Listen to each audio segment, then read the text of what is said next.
Desde Bogotá, minutos repletos de ortopedia pediátrica. Este es el Ortopedcast con Marco Maecha Toro. Cuando hablamos sobre osteogénesis imperfecta, nos referimos a un conjunto de trastornos hereditarios del tejido conectivo que tienen como manifestación común la fragilidad ósea. Su origen es genético y la gran mayoría de casos corresponde a mutaciones autosómicas dominantes de genes que codifican para el colágeno tipo 1. Su diagnóstico es primariamente clínico basado en las características típicas de la enfermedad. Y según cálculos de nuestro invitado de hoy, en Colombia podrían existir cerca de 5.000 pacientes con osteogénesis imperfecta, con 30 a 60 casos nuevos por cada año. Quiere decir que podría ser una prevalencia de cerca de 10 casos por cada 100.000 habitantes. Estás escuchando Ortopedcast. Marco Maecha Toro. El doctor Osvaldo Antonio Lasala Vargas nació en Barranquilla, Colombia. Es médico, ortopedista y traumatólogo y ortopedista infantil de la Universidad Nacional de Colombia y se formó en los hospitales de San Juan de Dios y de la Misericordia, donde además fue docente nombrado por la Universidad Nacional de Colombia hasta hace un par de años, cuando se retiró con el más alto escalafón como profesor titular de la unidad de ortopedia, de la cual fue coordinador durante muchos años. Ha dirigido múltiples investigaciones, muchas de ellas publicadas en revistas científicas, y ha sido merecedora un sinnúmero de reconocimientos académicos y científicos. Lo conozco hace muchos años, pues fue mi profesor en el pregrado, después mi jefe en su clínica de ortopedia, fue mi docente en el posgrado, pero además estoy convencido de que es uno de los responsables de que me formara como ortopedista, posteriormente como ortopedista pediátrico e incluso ahora como docente de nuestra alma mater. Por supuesto, es uno de los más grandes expertos de osteogénesis imperfecta en nuestra región. Mi nombre es Marco Maecha Toro y desde los micrófonos y su dirección les doy la bienvenida a un nuevo episodio de la nueva herramienta para el aprendizaje y la enseñanza de la ortopedia pediátrica en tu idioma español. Este es el Ortopedcast y comenzamos ya. Todo lo que quieres saber de ortopedia pediátrica. Ortopedcast con Marco Maecha Toro. Profe Lasala, muchísimas gracias por aceptar esta invitación a nuestro Ortopedcast, que como usted sabe es la nueva herramienta para aprendizaje y la enseñanza de la ortopedia pediátrica en nuestro idioma español. Para nosotros es un inmenso honor y estábamos esperando hace tiempo poder tener esta conversación con usted. Muchísimas gracias, profe. Hola, Marco. El gusto y el honor es para mí, la verdad. Pues es mi primera experiencia con esto de los podcasts. Espero que todo salga muy bien.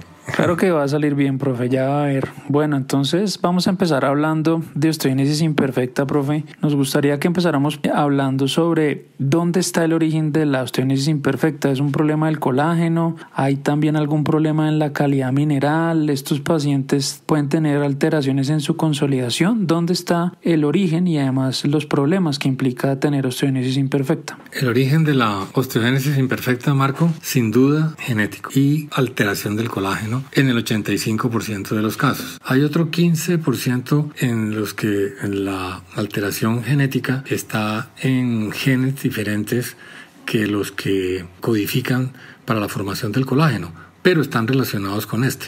Así que ya espero que durante este podcast vayamos entendiendo que la mineralización y la consolidación de las fracturas en estos pacientes no está alterada. Entonces, ya que tenemos claro que el origen es genético, hablemos rápidamente sobre algunos conceptos genéticos importantes para poder entender el origen y para que nuestra audiencia tenga claro cuáles son esas bases, esos principios para poder entender.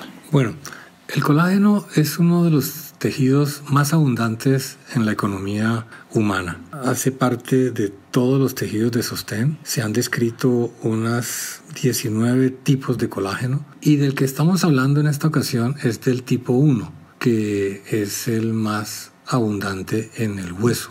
La formación de colágeno tipo 1 es bien compleja. Es una molécula que es de las más grandes que existen en el ser humano y su producción está regida por órdenes genéticas que regulan todo el proceso enzimático y bioquímico para la producción. Esta fábrica de colágeno tipo 1 no es otra diferente a la célula osteoblástica. El osteoblasto, que digamos agregando ciertos conceptos a cómo es la formación del tejido óseo del Homo sapiens, y lo digo así en Homo sapiens porque la verdad es que los vertebrados nos han heredado a través de la cadena filogenética toda esta herencia genética. El Homo sapiens, aún antes de su aparición en la Tierra, ya se ganó toda la información genética que los vertebrados le fueron pasando. Es decir, el tejido óseo viene sufriendo una serie de cambios y pruebas de ensayo-error con la realidad para adquirir todas esas maravillosas características que tienen, porque hay también que aclarar a la audiencia que el tejido óseo es lo menos inerte que hay en el organismo. Mucha gente tiene la idea de que el hueso es un tejido bastante inerte, muy parecido a un mineral, y estamos muy lejos de la verdad. El tejido óseo es metabólicamente muy activo, es el que regula el calcio, el fósforo y otros oligoelementos en la economía. Ya casi toda la audiencia conoce muy bien que el calcio y el fósforo son muy importantes en la actividad del músculo estriado, en el miocardio, en la función renal, y qué no decir de la médula ósea y toda la producción de la línea roja, en fin, fuera de todas las características y funciones mecánicas que tiene también el esqueleto. Así que el hueso, siendo muy activo, está compuesto en el 60% tejido de sustancias minerales. De estas sustancias minerales, el 95% es hidroxiapatita de calcio. El otro 5% son otras sales minerales. Y ese mineral se deposita en un 30% de la matriz ósea, que está compuesta a su vez por 90% de proteoglicanos, el principal de ellos el colágeno tipo 1. El resto son otro tipo de proteoglicanos. El 10% restante se reparte en un 7 a 8% de agua y 2 a 3% de células, que son básicamente el osteoblasto, el osteoclasto y el osteocito. Exacto, doctor. Entonces la idea, ahora que menciona usted el osteoblasto, queremos preguntarle exactamente allí en el osteoblasto en dónde está la falla de la osteogénesis imperfecta, porque claro, ellos van a estar produciendo toda esta matriz extracelular y pues eso va a tener relación entre ese microambiente junto con el resto de los componentes del tejido. Entonces hablemos específicamente de esos osteoblastos. Bien, dentro del osteoblasto, la producción de colágeno, que no es de colágeno propiamente dicho, sino de un precursor que se llama el procolágeno, antes de salir de la membrana celular, arranca desde el núcleo. Como todas las alteraciones genéticas, tiene su comando central de inteligencia en cuanto a la producción de colágeno en 2 cromosomas, el 7 y el 17. Allí hay 2 genes, el COL1A1 y el COL1A2, que son los encargados de codificar la producción de este colágeno. Esas órdenes salen a través del ribosoma, del RNA mensajero, y allí está destinado a través de una serie de órdenes enzimáticas, la formación y conjunción de varios aminoácidos. Papel muy importante juega la glicina. La glicina en la molécula de colágeno es un punto central, no solamente de unión de las triple hélices, sino que es el que tiene a cada lado otro aminoácido, pero cada 3 aminoácidos se repite uno de glicina. Así pues, de que durante todo este paso en el citoplasma del osteoblasto, del cual no quiero detallar mucho porque es un proceso muy complejo, pero está destinado a producir 2 hebras de cadena alfa del colágeno tipo 1 y una para formar la triple hélice que forma las fibrillas iniciales de procolágeno. Todo esto ocurre dentro de la célula, dentro del osteoblasto. Son varios pasos complejos, eso se ha venido entendiendo y es uno de los avances que tiene la genética y la biología molecular, cosa que no ocurría cuando el genetista David Silence, es como se pronuncia, australiano, introdujo su famosa y más conocida clasificación de la OI en 4 grupos. No tenía todos estos conocimientos de lo que estamos hablando. Básicamente, para resumir, la primera fase citoplasmática intracelular es la producción de una fibrilla de triple hélice de 3 fibras entrelazadas, 2 de alfa y una beta, con actuación muy importante de la glicina en esta cadena de aminoácidos, y se vacuoliza y se expulsa hacia el exterior en forma de procolágeno. La segunda parte ya es un cuento de lo que ocurre en la matriz extracelular propiamente dicho para madurar ese procolágeno y volverlo colágeno. Eso se hace también a través de otro proceso complejo en el que básicamente a través del extremo carboxiterminal del colágeno, el otro extremo es el amino terminal, esta punta de lanza que es el carboxiterminal comienza a doblarse, eso es lo que se llama el cleavage en inglés, comienza a doblarse sobre sí mismo como una tela, ¿sí? Que se va doblando y va formando y madurando esas fibrillas inicialmente que van a producir fibras. Después esas fibras, que son en realidad microfibras, se entrelazan con otras y forman ya unas fibras de mayor grosor y así sucesivamente hasta formar unos cables bastante gruesos con una muy buena isotropía, es decir, un muy buen ordenamiento y una energía interior muy fuerte de la molécula de colágeno, que hace las veces como de las varillas en el hueso, haciendo la similitud con la construcción para que es el concreto fuerte, que es el cemento, con estas varillas en su interior, lo que se llama en construcción hormigón o concreto armado, le dan cierta flexibilidad, fuerza de tensión y fuerza contra el cizallamiento al concreto, que siendo muy duro es muy rígido y por ende muy quebradizo. En la osteogénesis imperfecta, entonces, ocurre una falla en toda esta cadena de producción del procolágeno o del colágeno extracelular. Entonces, en cualquiera de los pasos puede ocurrir un daño genético y la orden enzimática no se produce o se produce a destiempo, y cada una de estas fallas da presentación a cierta forma fenotípica de los pacientes de OI. Por ejemplo, en los casos tipo 1 parece ser que no hay un defecto enzimático muy significativo, sino que la velocidad de producción es muy lenta y se produce una hidrolización y una glicolización muy temprana, y entonces la cantidad de colágeno maduro que se produce es menor, y así sucesivamente. Entonces, justamente en el descubrimiento de diversas fallas genéticas es lo que ha agregado nuevos grupos de osteogénesis imperfecta. Ya vamos en 19 tipos, pues de acuerdo al daño genético que tenga. Entonces, cada grupo de investigación investiga a ver qué es lo que pasa en determinado paciente para que tenga huesos frágiles y se publica la mutación o el daño genético particular. Después de un maravilloso año de trabajo, seguimos creciendo en contenido y reproducciones. Seguimos creciendo. Gracias a nuestra nueva alianza, ahora puedes escucharnos directamente en la web de la Sociedad Colombiana de Ortopedia Infantil, SOCOIN, www.scott.org.co/socoin/podcast, o simplemente buscarnos en Google como Podcast SOCOIN. Ortopedcast con Marco Maecha Toro. Vamos a empezar a preguntarle sobre las manifestaciones ortopédicas, que creo que para nuestra audiencia es lo más importante.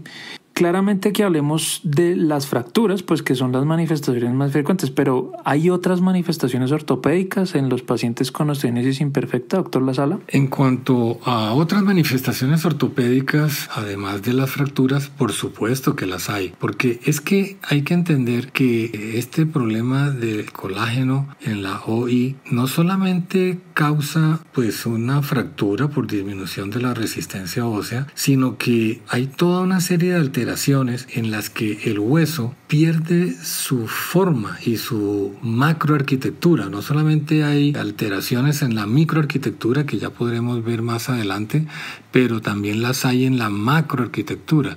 Entonces, esta sumatoria de alteraciones de biología molecular, más la alteración mecánica que contempla, digamos, la alteración de la macroarquitectura, es lo que conduce a la fragilidad ósea y a fracturas, pero ya el hueso, aunque no se fracture, se deforma, tiene alteraciones en su modelación, no solamente en la remodelación.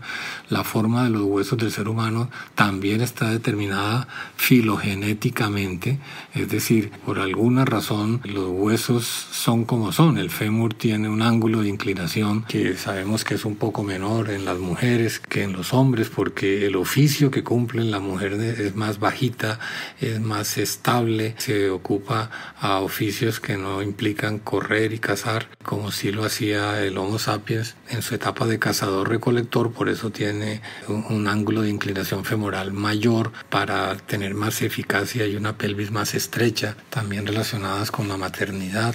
En fin, esas diferencias, esa forma que tienen los huesos en el ser humano responde a características que se han ido heredando, como lo decía antes, desde los vertebrados. Entonces, esas características, esa modelación, la forma de los huesos se pierde también en la osteogénesis imperfecta. Así que los pacientes tendrán manifestaciones en la columna, entonces tienen escoliosis, tienen problemas neurológicos por la impresión basilar que puede causar las vértebras cervicales en la base del cráneo, y hay también manifestaciones en hiperlaxitud ligamentosa, con lo que se conoce hoy en día como el síndrome de hipermovilidad articular benigna. También tienen algunas alteraciones cutáneas porque tienen cierta fragilidad ósea. La deficiencia de colágeno también está en los vasos. Así que hay muchas manifestaciones en todo el sitio donde haya tejido de sostén y colágeno tipo 1, ahí tendrán manifestaciones los pacientes. Claro, y con toda esa alteración del colágeno en todas las matrices extracelulares, profe, hablemos un poco de esas manifestaciones no ortopédicas, o sea, lo que podemos buscar clínicamente, los que vemos niños, para orientar también el diagnóstico, para también buscar otras alteraciones y que podamos guiar la evaluación de estos pacientes. Este aspecto que tú mencionas, Marco, es muy importante. Hay que insistir una y otra vez que los pacienticos de osteogénesis imperfecta deben hacerse dentro de un manejo y enfoque interdisciplinario o multidisciplinario. Estos pacientes tienen problemas orales, muchos tienen dentinogénesis imperfecta, entonces necesitaremos la colaboración del odontólogo. Sin duda que el endocrinólogo también juega un papel muy importante. Ellos tienen un hipermetabolismo, tienen sudoración excesiva, tienen algunas alteraciones endocrinas que hace que siempre tengamos que manejarlo con interconsulta al endocrinólogo y de manera conjunta. Tienen, como lo decíamos, un problema de fragilidad capilar, pueden tener alteraciones en el sangrado, entonces a veces necesitamos una colaboración de parte del hematólogo. Indudablemente que el pediatra también juega un papel muy importante en el seguimiento y el desarrollo y homeostasis general del niño. Ni qué decir de los fisiatras. Los fisiatras juegan un papel muy importante en todo conducción del desarrollo. El uso a veces colaboran en tratamientos no quirúrgicos, con ortesis y con la elaboración de planes de fisioterapia, porque es muy importante entender de que el desarrollo óseo en el ser humano va de la mano del desarrollo muscular y neurológico, de la propiocepción, de entrenar la marcha, etc. También no podemos descuidar el aspecto social y psicosocial. También tenemos que tener a una trabajadora social y al departamento de psicología o psiquiatría infantil al lado de nosotros. Muchos de estos pacientes se confunden con maltrato. Hemos tenido varios casos, incluso en tribunales, en nuestra experiencia de tantos años en la misericordia. Y así pues de que todo este enfoque y manejo multidisciplinario es lo que se impone para el manejo correcto y adecuado de los niños con osteogénesis imperfecta. Estás escuchando Ortopedcast. Marco Maecha Toro. Bueno, hablemos un poquito de las clasificaciones. Sabemos que hay muchas y que la más usada todavía es la clasificación de Silence.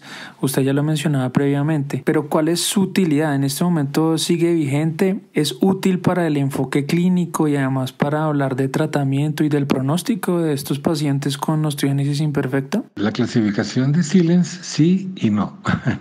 Vamos a tratar de explicar esta ambigua respuesta. Sí, en el sentido de que sigue siendo la más utilizada por clínicos y ortopedistas infantiles en todo el mundo, algunos endocrinólogos también, pediatras. Entonces es una buena forma de comunicarse y de más o menos expresar un tanto la gravedad de la enfermedad, pero no desde el punto de vista riguroso, académico, científico, genético. ¿Por qué? Cuando el genetista australiano David Silence describió estos 4 tipos, no se conocían muchas técnicas genéticas modernas actuales que permiten de manera más rápida identificar la mutación del gen. Él lo hacía con métodos antiguos, tenía que secuenciar todo el ADN de la molécula del colágeno. Eso es muy dispendioso porque solo una molécula de colágeno tiene 1000 y pico de nucleótidos seguidos, pero él así lo hizo y dio a conocer su clasificación. El otro problema para que la clasificación de Silence sea un tanto imperfecta es porque no todas las osteogénesis imperfectas se han encontrado que tienen alteraciones en los genes COL1A1 y COL1A2, que son los genes del colágeno, solamente un 80%. Hay otro 20% en los que se encuentra una osteogénesis imperfecta, pero su defecto genético está en otro gen. Y la otra última razón para que la clasificación de Silence sea un poco difícil de utilizar en la práctica es porque no siempre el genotipo se asocia con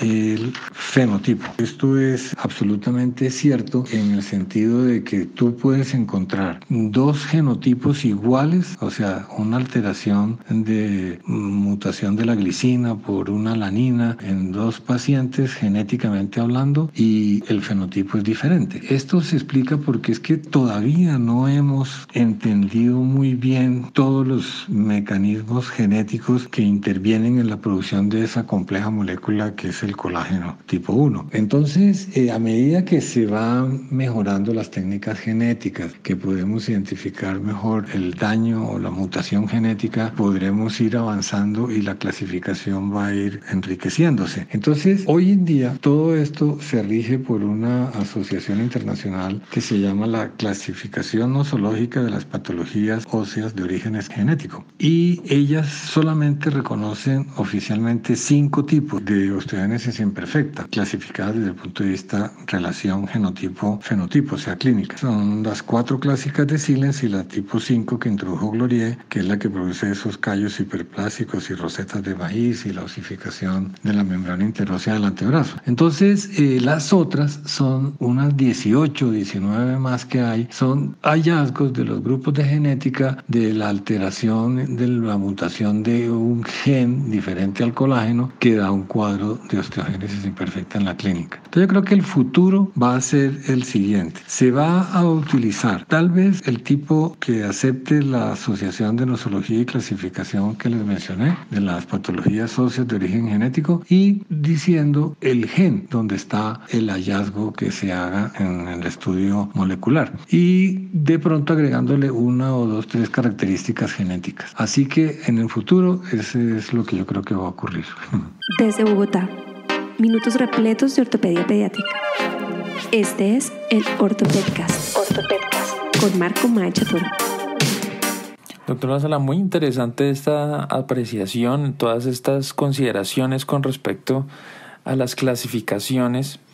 Yo le quiero preguntar, ojalá en este punto haya un poco más de consenso y para que podamos estar de acuerdo todos en si hay algunas características que podamos buscar en las radiografías de estos pacientes para poder encontrar no solo la osteogénesis imperfecta, sino además eventualmente clasificarla dentro de este tipo, profe.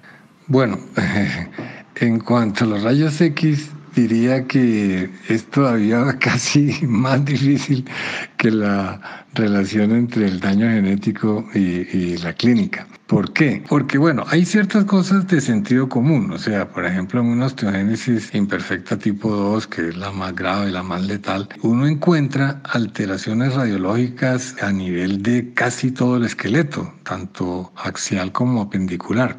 Entonces, hay un cierto sentido común en que entre peor sea el daño genético, peor sea, digamos, la osteogénesis, más huesos estarán afectados. Primera observación sobre los rayos X. Y de las 4 o 5 clasificaciones típicamente conocidas, el Silence para la quinta, la más grave desde el punto de vista radiológico y también casi que clínico es la 3, porque la 2 se ve muy poco y los pacientes fallecen rápidamente. Entonces, en estos tipo 3, que son, digamos, los más exuberantes desde el punto de vista de rayos X, se verá afectación también de varios huesos, hay afectaciones en la forma de los huesos, o sea, se ven huesos incurvados, se ven fracturas ya presentes que pueden dar origen a ciertas imágenes, entre esas las famosas líneas de Harris, sobre las que también hemos trabajado y he publicado un par de artículos sobre esto, pero que uno pueda decir, digamos, que hay ciertas características radiológicas típicas y características de un tipo de osteogénesis imperfecta, no. Doctor La Sala, ya hablando un poco más en general de todo el grupo de las osteogénesis imperfectas, ¿hay algún método diagnóstico específico, por ejemplo, que podamos ayudarnos de los laboratorios de metabolismo óseo? O si hay pruebas específicas de genética en donde definitivamente tiene que participar el genetista y donde tiene que participar un laboratorio especializado en secuenciar este tipo de pruebas. ¿Hay alguna herramienta diagnóstica adicional que se necesite para confirmar el diagnóstico de osteogénesis imperfecta? Esa es muy buena pregunta y es un afán que tuvimos nosotros desde que hace muchos años comenzamos a estudiar esta enfermedad, y es cómo confirmarla. Hay casos muy fáciles de diagnosticar clínica y radiológicamente, pero hay otros que no lo son tanto y exigen, digamos, una confirmación por algún tipo de examen de laboratorio. En ese sentido, hay que decirlo de manera muy clara, se ha mejorado mucho esta confirmación diagnóstica con las pruebas genéticas del diagnóstico molecular genético, ¿sí? De eso no debe quedar ninguna duda en el auditorio. Obviamente, por costo, que lo que hay que solicitar es la prueba genética. Hay algunas veces en que por costos y por ser muy obvio el diagnóstico clínico no lo hacemos, pero debe hacerse por varias razones. Primero, porque el paciente hay que relacionarlo con su ambiente, y el primer ambiente es el ambiente familiar.